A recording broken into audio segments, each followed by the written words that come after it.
It's time for Talk Law Radio with Todd Marquardt. Todd Marquardt, attorney at law in Texas. If you're a millionaire or a thousandaire, Talk Law Radio is now on the air. Call in with your business law question, your elder law question, veteran aid, Medicaid, build a business to get paid.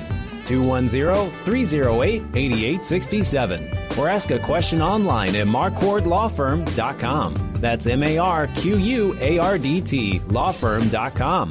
And now it's Talk Law Radio with Todd Marquardt. Welcome to Talk Law Radio. I'm Todd Marquardt. On the radio, on Podcasts Live, on Facebook Live, on YouTube, on talklawradio.com.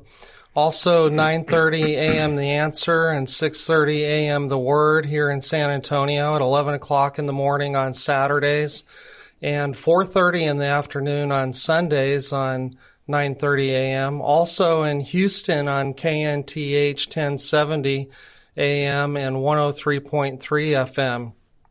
Today we're going to be talking about Pilates, homeschool, coaching kids, and legacy with Christian Mueller, owner of Club Pilates here in San Antonio. But first, let's check in for the financial focus with Steve Warren with Financial Planning HQ. He and his sons are true financial planners. They don't sell investments or insurance. They provide a planning service that helps financially successful people reach their financial goals with less time and stress, so they can do what they really want to do without having to deal with money managers and CPAs who refuse to communicate with one another. So in addition to legal blind spots, I'd like to highlight a financial blind spot. So Steve, welcome back to the show. Super fantastic. I'm glad to be back. Last week we ended with a question our audience could ask their financial advisor. Sure. Which areas of my financial plan are currently on track? What does on track mean? Well, first of all, I would say that I would bet that a lot of your audience probably doesn't have a financial plan, because the surveys kind of show that most people don't have a comprehensive written lifetime financial strategy. But what does on track mean? Well, for our clients, it means that your financial behavior and the progress that you made align with your specific milestones, the goals that you have that require money and planning to achieve, and by when you want to achieve those goals. And those are all things that you've expressed to us, so they're on a written document. And a typical ideal client has 25 objectives. 25 objectives in the 5 disciplines. That would be the tax, the legal, every type of insurance that exists, wealth planning, and financial planning. So when we send out a questionnaire, clients tell us what their objectives are. Like for taxes, it could be we want to pay less in taxes. And so if a client is off track, then we'll take steps to make sure they get on track. So we'll prescribe specific strategies that they need to undertake, even if they get off course just by 1 degree. And then what we do is we monitor the progress that they're making to get back on track. So we hold them accountable to do what they need to do, just like a fitness coach might hold their student accountable to get that extra 10 reps in or whatever, right. Whatever it might be. So an example of that might be like, I'm thinking of a client that's going to retire in June of this year. And so her goal was, she actually used the words financial independence, not retirement. And her goal was to retire at the end of June with $172,000 in net spendable income. And so she's currently on track to do that. Everything looks good. She's just going to stay on till she gets her final bonus, and then she's going to leave. So that's an easy example because she is on track. But that's something that I think a lot of people in your audience maybe are not held to account for. To do the things that they need to do, because sometimes, Todd, advisors tend to be politically correct, right? Instead of the unvarnished truth, or say this is what you need to do in order to accomplish that goal. Yeah. So if we ask our audience to rate their financial advisor on a scale from 1 to 10, and 1 being an absolute disaster and 10 being a role model for the planet, how would you rate your financial advisor? And what if they only rated them a 6 or a 7? Most people do rate their financial house a 6 or a 7. So if I ask a question like, how would you rate your financial house, with 1 being a disaster and 10 being a role model for the planet, most people say a 6 or a 7. So I would say that if your audience, if everyone out there feels that they are a 7 or even an 8, and they'd like to be a 10, at the very least, give us a call. You can give me a call, Steve Warren, at 210-685-2722. And we can schedule an initial meeting, which we call a financial roadmap meeting. So you think that you can get them to rate you out of 10? Do your clients rate you out of 10? You know, when I ask that question, because I do like to get feedback from our clients, they always get to like a 9 because they don't want me to think that there isn't room for improvement. Okay. So that's fair. Yeah. I guess they don't want us to slouch. So what outcomes can a client expect from working with your team? Well, they can expect to, the biggest outcome is that they can expect to, get their entire financial house in perfect order. I mean, that's the outcome. It takes time to get there. It typically takes about 12 to 15 months, with us doing a lot of heavy lifting in the first year. And then once we get there, then we've got to keep them there because, things change. Everything changes. Clients love predictability. So they don't like to have tax surprises. They don't want to miss financial deadlines. They don't want to, miss financial opportunities and, just miss opportunities that they could really benefit from. Mm-hmm. And so clients like to have predictability. And so we've got a good rhythm of communication where all of the client's subject matter experts, they're all coordinated. So their CPA, their attorney, their financial planner, wealth management, all that is coordinated. Everything's on the same page because, as I mentioned earlier, the objectives and what we call a live action plan, by the way, the things that they need to do in order to achieve their goals, all of their subject matter experts have that information. So they know. And everybody is on the same page. Whereas most people tend to work with their advisors in a vacuum, right? Mm-hmm. So they'll work with you, they'll work with their CPA, and, nobody has stepped up to coordinate all of those subject matter experts. Right. So the main outcome is predictability, no surprises, and just the peace of mind of just knowing that you're on track. You ever meet with anybody that had unrealistic expectations? I want to retire in 10 years, but they don't have enough money to do that.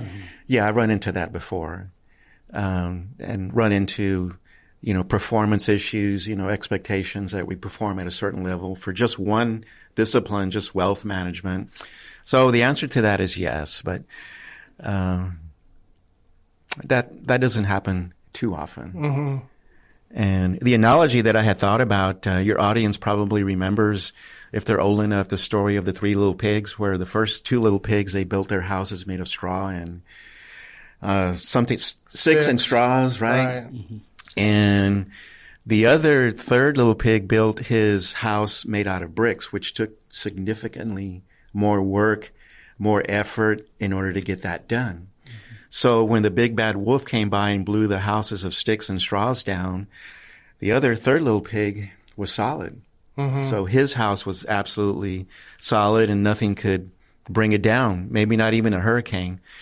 So, the point is that the outcome that you can expect from working with us is to get your entire financial house in perfect order. And what should our audience know about the first meeting with you?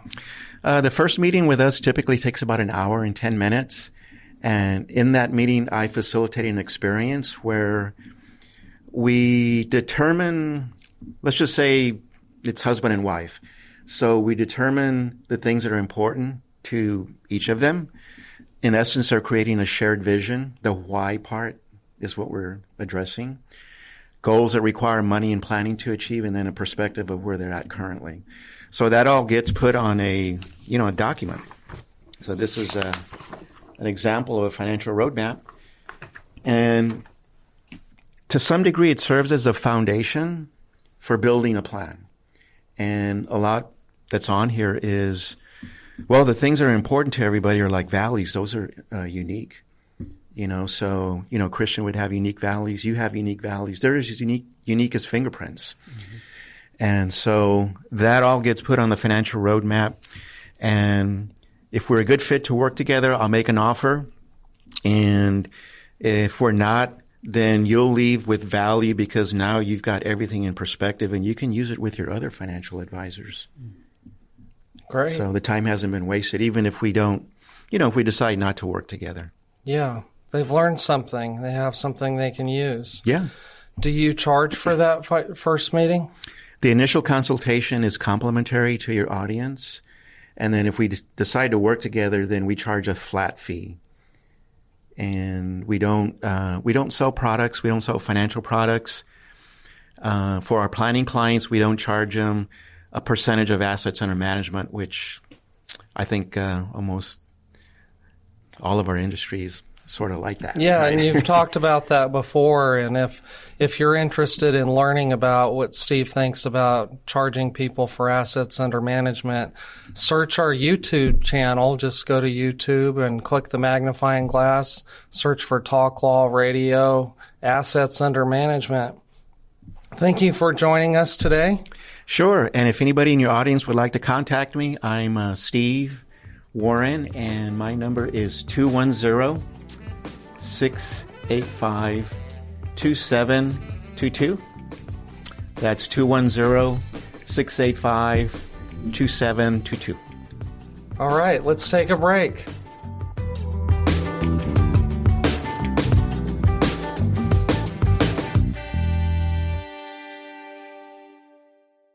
Are you confident about your financial future? What if you had a clear financial roadmap and a team holding you accountable to make the best financial decisions no matter what? At Financial Planning HQ, Steve and his sons, Joseph and Jacob, have been helping San Antonio families since 1987 with inspiring, intelligent financial strategies. Whether it's achieving or maintaining financial independence, becoming more tax efficient, or building business wealth, we create a comprehensive, written lifetime financial strategy that's uniquely yours, based entirely on what's important to you. Don't leave your financial future to chance. Call Financial Planning HQ today at 210-685-2722. That's 210-685-2722. And take the first step towards financial clarity. That's Financial Planning HQ, inspiring financial strategies for San Antonio. Remember, 210-685-2722. Losing a loved one is hard. I'm Todd Marquardt, and I help families like yours navigate probate with clarity and compassion. Don't go through it alone. Call 210-530-4278. That's 210-530-4278. Or visit marquardtlawfirm.com to get answers and peace of mind. Do it before you die.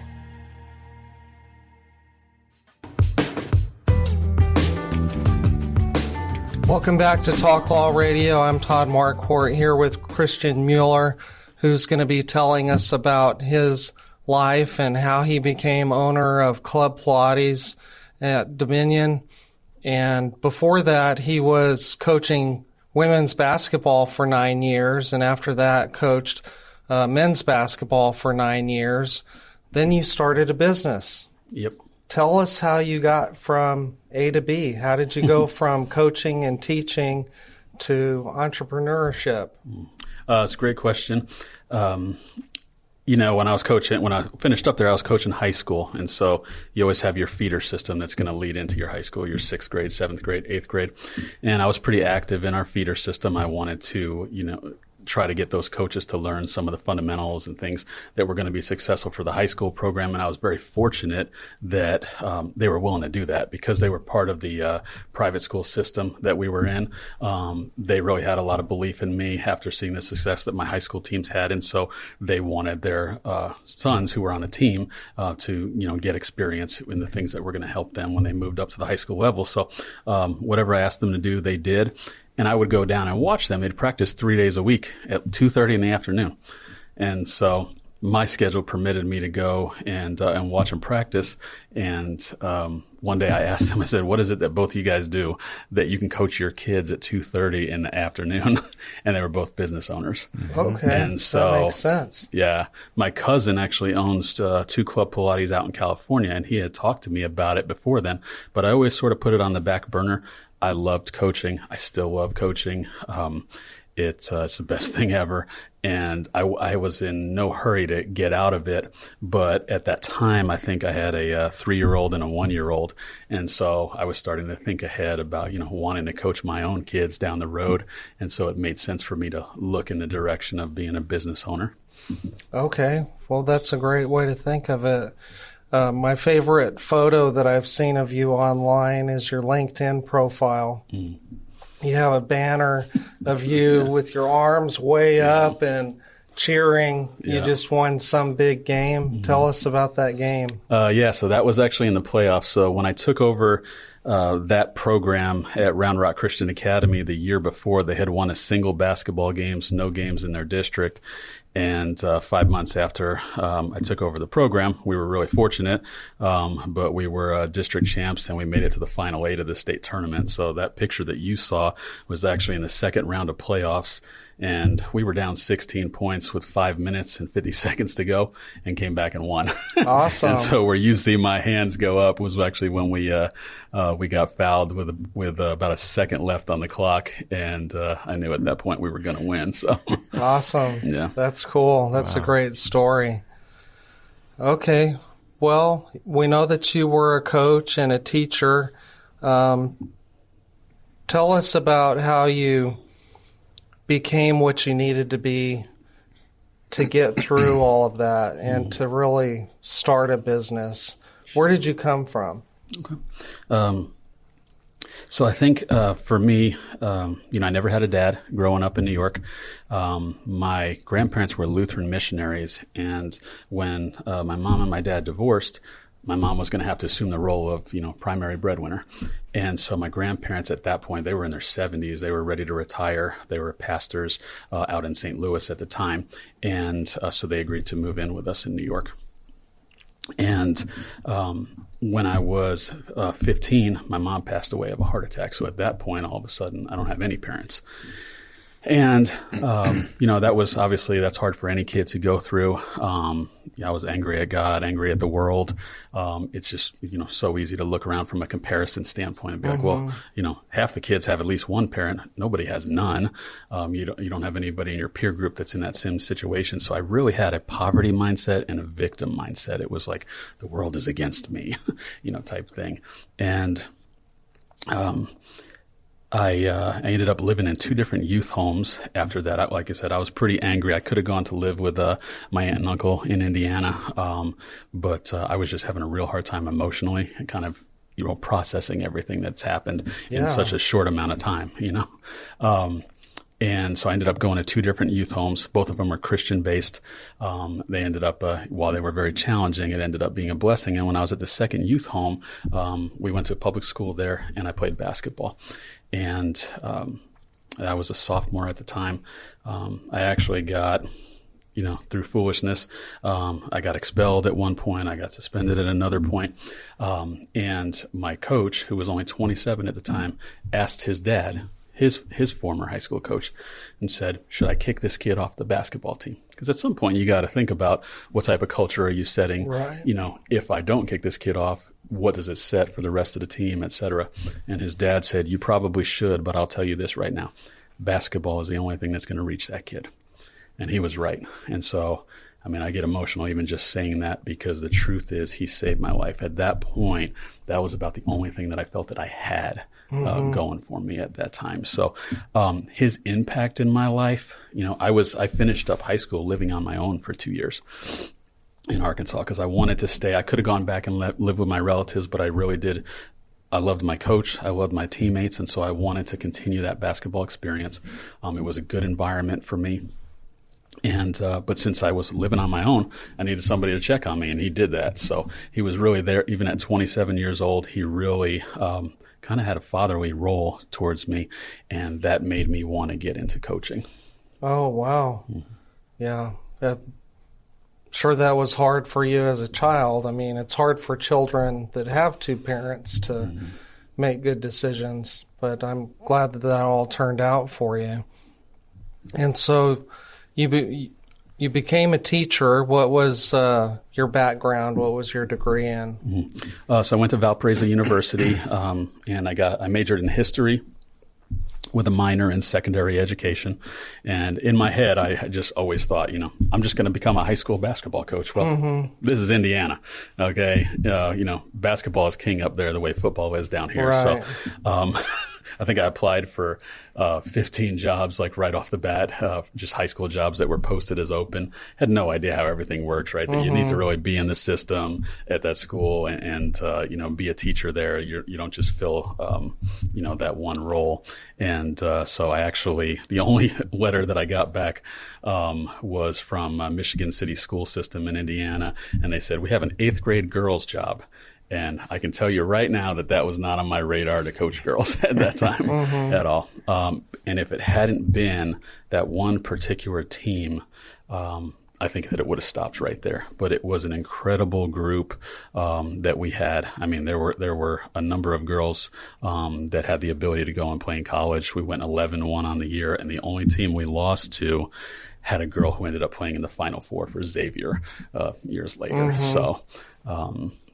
Well, if I had to guess, this was all God's plan for you. I mean, he was leading you, showing you those opportunities that were a good fit for you. Yeah. I like the way you phrase that. I would agree.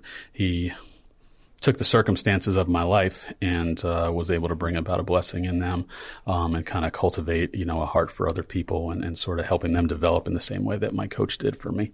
Yeah. Well, when I was preparing for our conversation today, knowing that Pilates is your main thing right now, I was searching for how does Pilates interact with the law? You know what I happened to find? Well, there's a certain guy named Pilates, Joseph Pilates, that came up with the workout methods. Can you kind of describe that? And then I'll tell you how it ties in with the law. Okay, sure. So from my understanding, when I started, researching it back in the day, Joseph Pilates was basically acting as a nurse during World War I. And obviously the, human tragedy during that time and, all of the different illnesses and things that were happening to all the soldiers back then, because it was so much more hand-to-hand combat than it is today with just, missiles and drones and things. But he had to witness so many of these people in the hospital. And, he saw how long they were sitting in the beds, and he understood that their muscles were going to atrophy and they weren't getting to move at all. So he started pulling out some of the springs that were in the mattresses and then rigging up devices where, they'd get some type of movement, whether they were doing this, doing that, just anything to get the body moving. And I think it all spiraled from there and became what he called contrology, and this whole Pilates system. So all, spring-based and that sort of thing. Okay. So it was sort of a proprietary thing that he developed. And over time, other people started adopting those methods of working out, and occasionally somebody would put Mr. Pilates' photograph on their website and sort of claim that as their trademark, and so there's trademark infringement law, copyright infringement law. there's some big cases there. But you don't have to worry about that. Are you part of some type of franchise? Mm-hmm. Yeah, absolutely. Not having much business experience myself, like I said, I did 18 years in coaching. Didn't know at all how that would translate, but I certainly had a lot of trepidation about jumping off into some other foray without any experience. And so I knew if I was going to do this initially, I wanted to be with a franchise. I was a basketball coach. We have a playbook. You give it to everybody so they have it in front of you, and they can work on things, learn them over time. I was looking for the same thing. I was looking for a franchise to basically give me the playbook. I believe in it, and then I'm going to run with it. Awesome. Well, we got to take a break, but when we come back, we'll be talking about sinners and saints and legacy too. Stay tuned.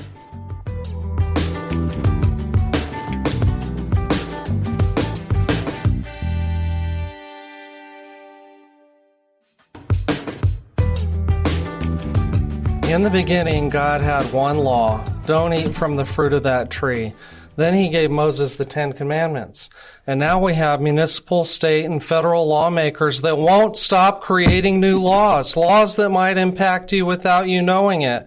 So listen to Talk Law Radio every Saturday. Listen on YouTube or Facebook, or listen on podcasts while you're walking the dog, working in the garage, or whatever else you do. But this is the third segment. It's the sinners and the saints.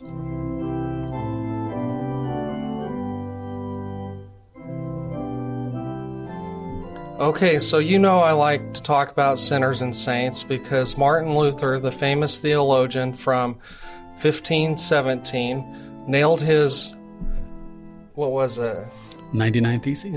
95 Theses on the church house door. And I like to talk about sinners and saints because he said we're all sinners. We're born sinners, but because of Jesus' death and resurrection, we're absolved. Well, the sinner this week is going to be Meta, the company that runs Facebook, and Google, because they were sued by a young woman's parents on her behalf. They called her KGM because she was a minor at the time. So they don't use the minor child's name.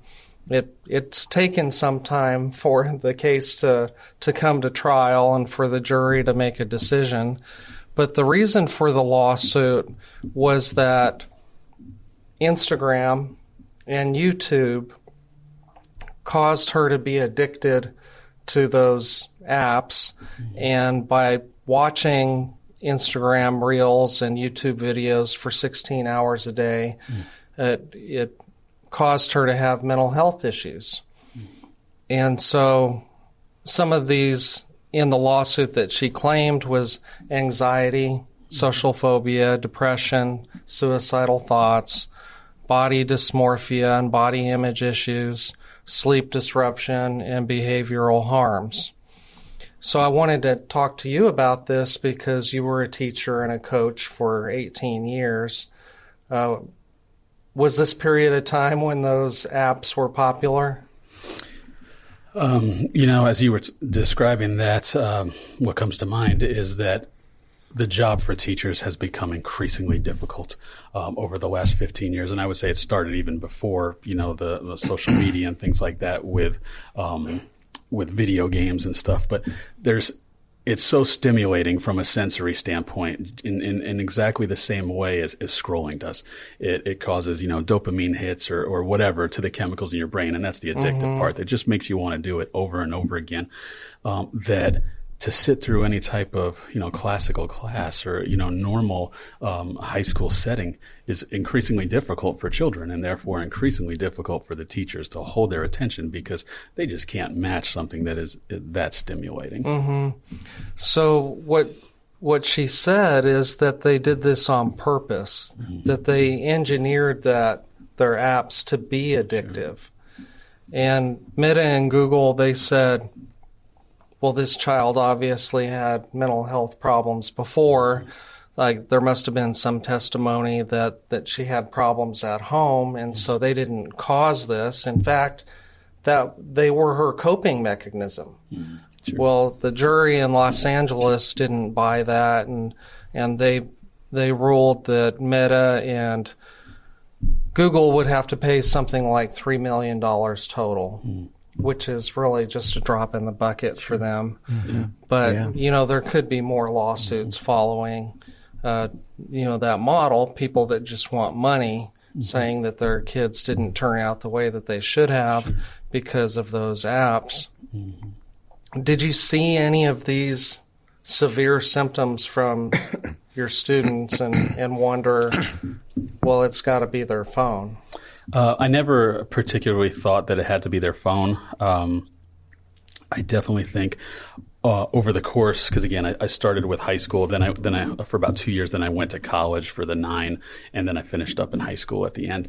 And from the time that I started to the time that I ended, what had increased so much were the kids who needed a lot more help, individual education plans and things like that. And so whether this was a contributing factor, I don't know, but certainly it can't help. I can tell you that, while they were in school, I'm in the back of the classroom one day, and I'm going through the lesson with the kids and talking, and the kids have their Chromebooks open in front of them.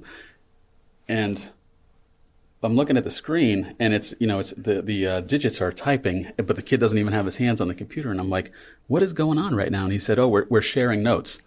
So somebody else in the class is taking, this section of class, they're writing the notes. And I'm thinking, like, I don't really think this is the most beneficial thing for you, that someone else is, doing this. You're really entrusting, somebody else at this point. And I think that that's probably, we are really entrusting the lives of our kids right now to these apps and the phones and things like that. I know for my wife and I, it is a big emphasis to really minimize their time on tablets and phones for exactly these reasons: the anxiety, the comparison stuff, and just what's really disturbing about it is you may have them on there to watch, a Christian video or something that you think is good, but you can't control the advertisements and the other things that are going to pop up during that time. Right. So, yeah.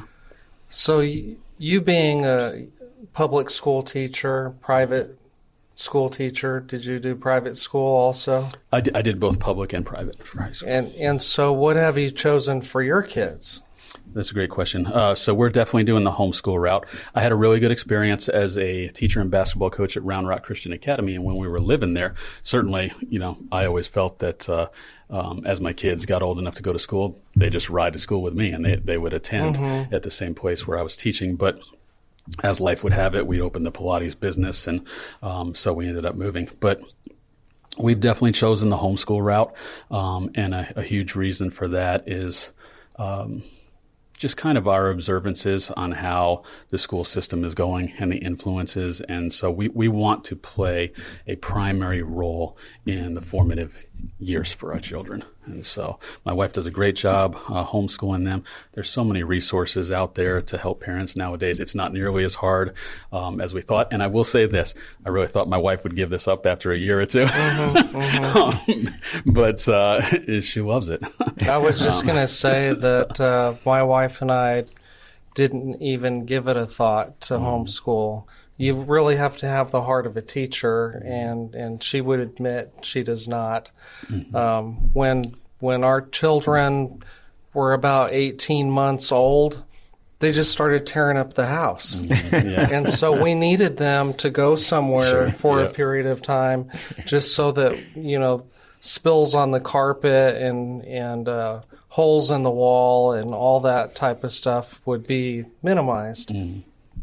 But we've really had a great experience with private school at Shepherd of the Hills. And, the Supreme Court said that you couldn't have prayer in schools because minds are so impressionable, in the younger ages. Well, that's exactly why I wanted them in a Lutheran school. So there's some law on this now. Over the years, I would have friends, that were going to Lutheran high school that would want to go to certain universities, to expand their opportunities, really good schools. And they were facing barriers because they didn't have, the state test they didn't graduate from public high school. There's discrimination against homeschool children. Yeah. And so there's a law proposed that would make a graduation from homeschool the same as graduation from a Texas public high school. Have you heard about that? No, actually, I haven't heard much about that. I know that actually one of the schools where I was a basketball coach was Bryan College in Dayton, Tennessee. And I think, if I remember the statistic correctly, about a third of all of their students, and this was a smaller college, but about a third of all their students were homeschooled. And so, statistics actually show the homeschool kids do really well on the assessment tests and things like that. And so I honestly haven't dug into what you were just referring to, but I just assumed because my wife is so good about researching that type of thing that they're able to, get kind of the necessary, paperwork that they need to go into college if that's the path that they're going to go. Yeah, but colleges and universities should not be discriminating against homeschool students. Yeah, no, absolutely. Before we take a break and talk about your legacy, I wanted to hear a couple of lessons that you've learned in business. What can you tell people out there? Definitely don't do this. That's a great question. Because you've been in other businesses, you've had various experiences. Pilates is just your favorite right now, and in fact, you've got one location near the Dominion. You're opening up another one in Bernie. Yeah. What lessons have you learned in that process? Well, I'll give you a good one here. So we're opening up the second Pilates studio, but when COVID happened, nobody really knew how to react, right? People were telling us this is going to be the rest of your life. You'll go through seasons where it's not spreading very much, and then you go through seasons where it's going to be social distancing and masking. And so I kind of, I bought into it out of fear and things like that. We didn't know. At the time, we were shut down for 2 months. So we didn't know how this whole thing was going to play out. So I started thinking, I need something that is essential. And so I started looking at other franchises, and that's how I ended up picking, okay, well, what are some of the things that are not getting shut down right now? The home service companies, right? Everybody's remodeling their home and that sort of thing. So I started looking into some franchises there. And I ended up settling on one home service company that was relatively new, right? If you wanted a big piece of a market in a city, you were going to have to find something new, right? You're not going to find a Chick-fil-A and just be able to put it next to your house right now. We'll have to take a break. When we come back, we'll get to the lesson, something that you should definitely not do. Stay tuned.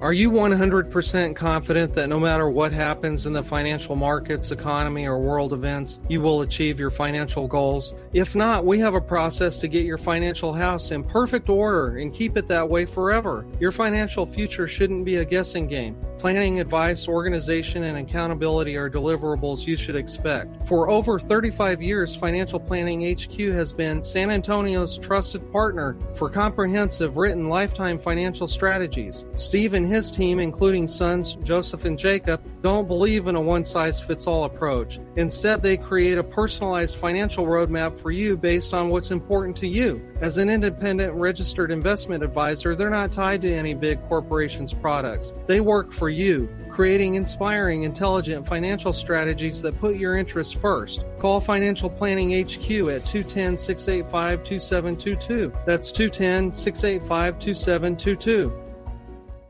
Losing a loved one is hard. I'm Todd Marquardt, and I help families like yours navigate probate with clarity and compassion. Don't go through it alone. Call 210-530-4278. That's 210-530-4278. Or visit marquardtlawfirm.com to get answers and peace of mind. Do it before you die.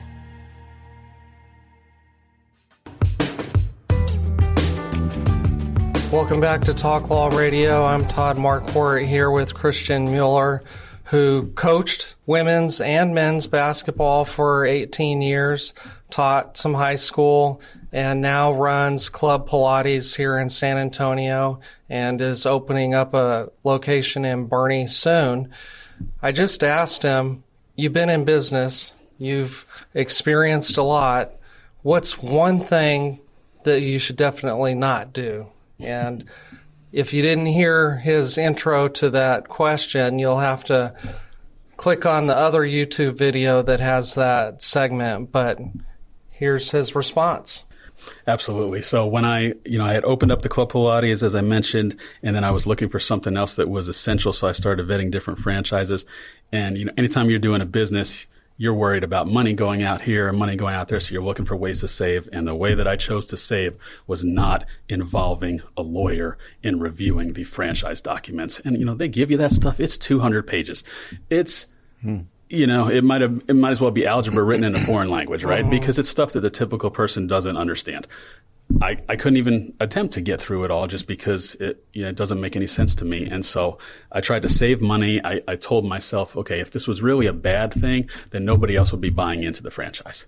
And so instead, to try to save a few $1,000s, what I ultimately did was I didn't have somebody else who was well versed in this, another set of eyes on this, that probably would have said to me, have you looked at the information in here? Have you considered this? Because the truth is I hadn't until I was knee deep in the business, and it ended up being a failing business. And I look back and thought, boy, I really would have liked to involve somebody else during the decision-making process instead of going it alone. That's good advice. You were talking about essential.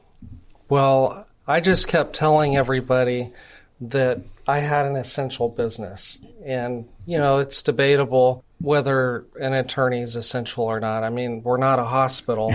Yeah. But I said my clients need access to the judicial system. And I said my listeners on the radio, they need access to information. And so I told all of my staff, at first I had to let everybody go, but then I'd bring them back one at a time. And so I said, if you get pulled over, tell them you work for an essential business, because the mayor shut down the city and said, you're not allowed to leave your house. Remember that? Yeah. Traffic was so much better back then. Yeah. Well, this is the fourth segment, so we're going to talk about legacy. And now it's time for the Talk Law Radio Legacy Spotlight. What's your legacy? Sponsored by Marquardt Law Firm. Marquardt Law Firm focuses on business and estate law, and that's last wills, living trusts, and tax-protected inheritance plans. It's all about legacy. So, I like to ask this question because Melody was on the show, as she probably told you. I put her on the spot as well. So legacy is anything that you've learned from those who have gone before you, or that you want to pass on to those that you love, or maybe it's something that you inherited, or maybe it's something that you want to stay in the family. Of all those things, what would you say is the most important to you regarding your legacy? Well, for sure, it's what my children think of me. It was said, it never ended up on his tombstone, but Mickey Mantle made the comment that he wanted his tombstone to read, he was a great teammate. And, I've moved around a lot. And so, it doesn't give you as much of an opportunity to put down roots and develop tons of friendships as it would if you're staying. But to me, the most important thing is obviously my wife and my kids and what they think of me. That's great. And so what do you want them to think about you? What do you want them to remember? Yeah.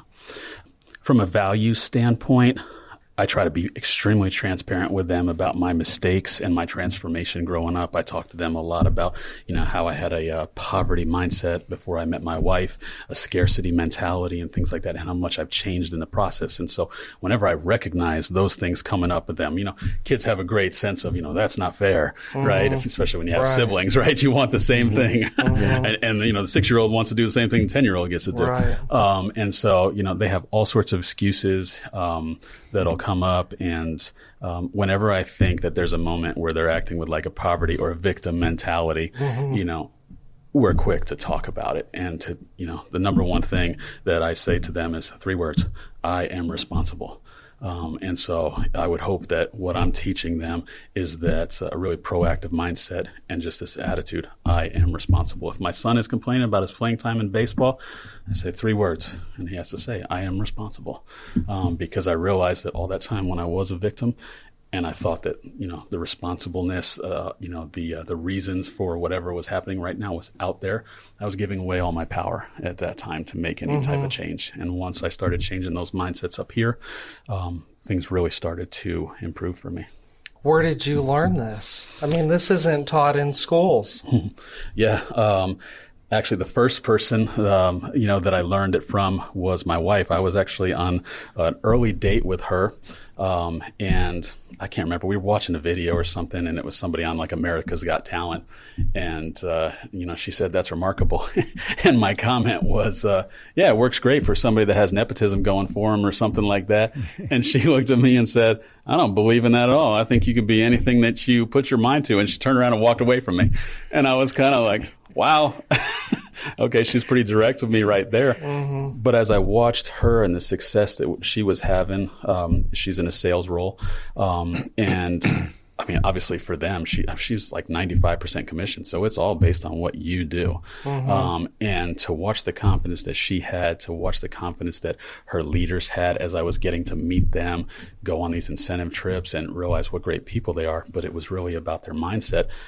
I just wanted what they had more and more. So I talked to them a lot, and then I started reading books. And her mentor, who's now the senior vice president of the company, he would talk about that all the time. Take 100% responsibility. I love that. Yeah, and that's great to teach the kids. Now, part of your introduction to Pilates was a cousin. Mm-hmm. Yes.